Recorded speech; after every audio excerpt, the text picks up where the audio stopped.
To close out today's event, I want to say a few words of thanks to those who made this possible. A number of you have come up to me and said, Daryl, this must have been a difficult, time-consuming meeting to try to organize. Yes and no, but that's because I've got a fabulous team at ACA that's now quite expert about pulling together these meetings each year and to make them run smoothly.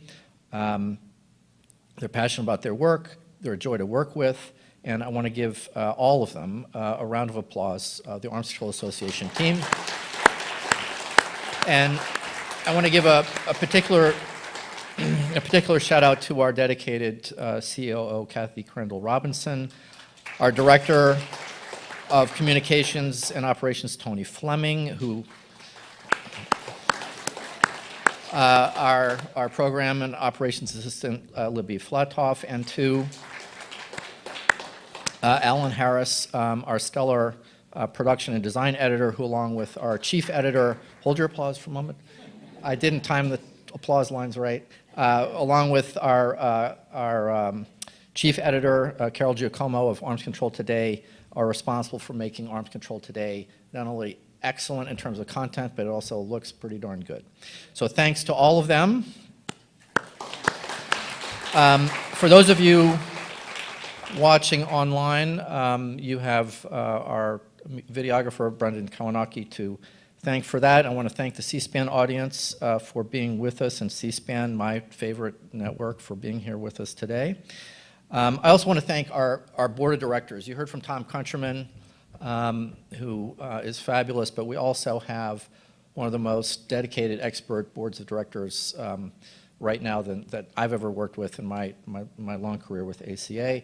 Some of the folks are here: Greg Tillman, Laura Kennedy, Lily Adams was here a little bit ago, who's working hard on the effort to extend and expand the Radiation Exposure Compensation Act with other colleagues.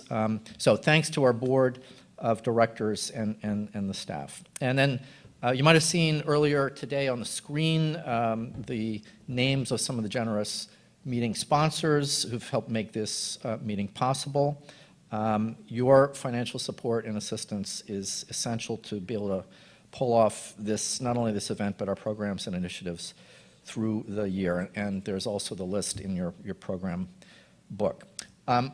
Also, I want to thank some of the essential grant-making foundations in the peace and security field who generously and loyally provide their financial support that's needed for us and others in the peace and security field, especially the nuclear arms control disarmament field, to sustain their work. And this includes our friends at the Prospect Hill Foundation, the Plowshares Fund, the Carnegie Corporation of New York, the Rockefeller Brothers Fund, and also the John D. and Catherine T. MacArthur Foundation, which has for many, many years been a major supporter not only of the Arms Control Association, but the entire field in risk reduction and nuclear policy and disarmament. Unfortunately, next year they're going to be shifting their attention to other urgent issues, but we greatly appreciate their support. And if it wasn't for a MacArthur Foundation grant that came to the Physicians for Social Responsibility in 1988, I probably wouldn't be here. So, nevertheless, despite the ongoing effort to try to keep the engines running, to find the resources to keep our work going, we must persist, because the issues that we're facing, as you heard today, are tremendous, and we must go on. Because, as Secretary General Guterres said, we've heard this a couple times now, the world is on a knife's edge.